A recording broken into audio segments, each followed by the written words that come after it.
شروع اللہ کا نام لے کر جو بڑا مہربان نہایت رحم والا ہے۔ نون، قلم کی اور جو کچھ لکھنے والے لکھتے ہیں اس کی قسم کہ اے پیغمبر صلی اللہ علیہ وآلہ وسلم، تم اپنے پروردگار کے فضل سے دیوانے نہیں ہو، اور بے شک تمہارے لیے بے انتہا اجر ہے، اور یقیناً تم اخلاق کے اعلی مرتبے پر ہو۔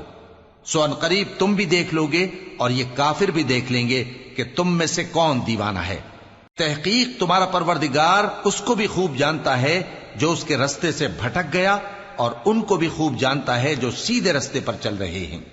تو تم جھٹلانے والوں کا کہا نہ ماننا۔ یہ لوگ چاہتے ہیں کہ تم نرمی اختیار کرو تو یہ بھی نرم ہو جائیں، اور کسی ایسے شخص کے کہے میں نہ آ جانا جو بہت قسمیں کھانے والا ہے، ذلیل ہے، شرارت سے اشارے کرنے والا، لگائی بجھائی کرنے والا، مال دینے میں بڑا بخیل، حد سے بڑھا ہوا بدکار، سخت خو اور اس کے علاوہ بدذات ہے، اس سبب سے کہ مال اور بیٹے رکھتا ہے۔ جب اس کو ہماری آیتیں پڑھ کر سنائی جاتی ہیں تو کہتا ہے کہ یہ اگلے لوگوں کے افسانے ہیں، ہم ان قریب اس کی اونچی ناک پر داغ لگائیں گے۔ ہم نے ان لوگوں کی اسی طرح آزمائش کی ہے جس طرح باغ والوں کی آزمائش کی تھی، جب انہوں نے قسمیں کھا کھا کر کہا کہ صبح ہوتے ہوتے ہم اس کا میوہ توڑ لیں گے، اور انشاءاللہ نہ کہا۔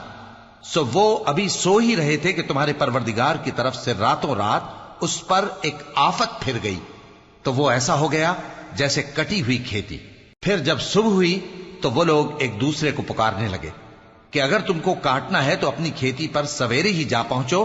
سو وہ چل پڑے اور آپس میں چپ کے کہتے جاتے تھے کہ آج وہاں تمہارے پاس کوئی فقیر نہ آنے پائے، اور کوشش کے ساتھ سویرے ہی جا پہنچے، گویا پیداوار پر قادر ہیں۔ پھر جب انہوں نے باغ کو دیکھا تو ویران، کہنے لگے کہ ہم رستہ بھول گئے ہیں، نہیں بلکہ ہم بے نصیب ہو گئے۔ ایک جو ان میں سمجھدار تھا بولا، کیا میں نے تم سے نہیں کہا تھا کہ تم تسبیح کیوں نہیں کرتے؟ دوسرے کہنے لگے کہ ہمارا پروردگار پاک ہے، بے شک ہم ہی قصوروار تھے۔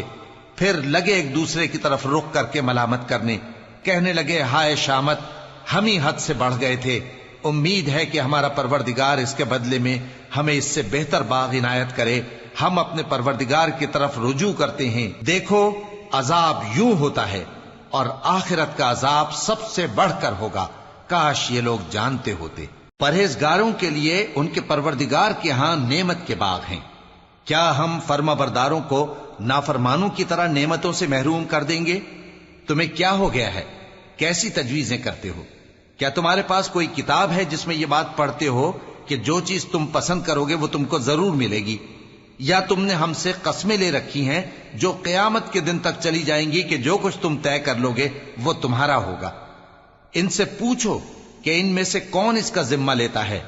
کیا اس قول میں ان کے کچھ شریک ہیں؟ اگر یہ سچے ہیں تو اپنے شریکوں کو لے آئیں۔ جس دن پنڈلی سے کپڑا اٹھا دیا جائے گا اور کفار سجدے کے لیے بلائے جائیں گے، پھر وہ سجدہ نہ کر سکیں گے، ان کی آنکھیں جھکی ہوئی ہوں گی اور ان پر ذلت چھا رہی ہوگی، حالانکہ پہلے اس وقت سجدے کے لیے بلائے جاتے تھے جبکہ وہ صحیح و سالم تھے۔ سو مجھ کو اس کلام کے جھٹلانے والوں سے سمجھ لینے دو، ہم ان کو آہستہ آہستہ ایسے طریق سے پکڑیں گے کہ ان کو خبر بھی نہ ہوگی، اور میں ان کو مہلت دیے جاتا ہوں، میرا داؤں بڑا مضبوط ہے۔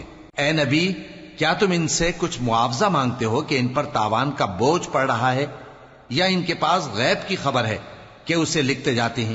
سو اپنے پروردگار کے فیصلے کا انتظار کیے رہو، اور مچھلی کا لقمہ ہونے والے یونس کی طرح نہ ہونا کہ انہوں نے اپنے رب کو پکارا جبکہ وہ دل ہی دل میں گھٹ رہے تھے۔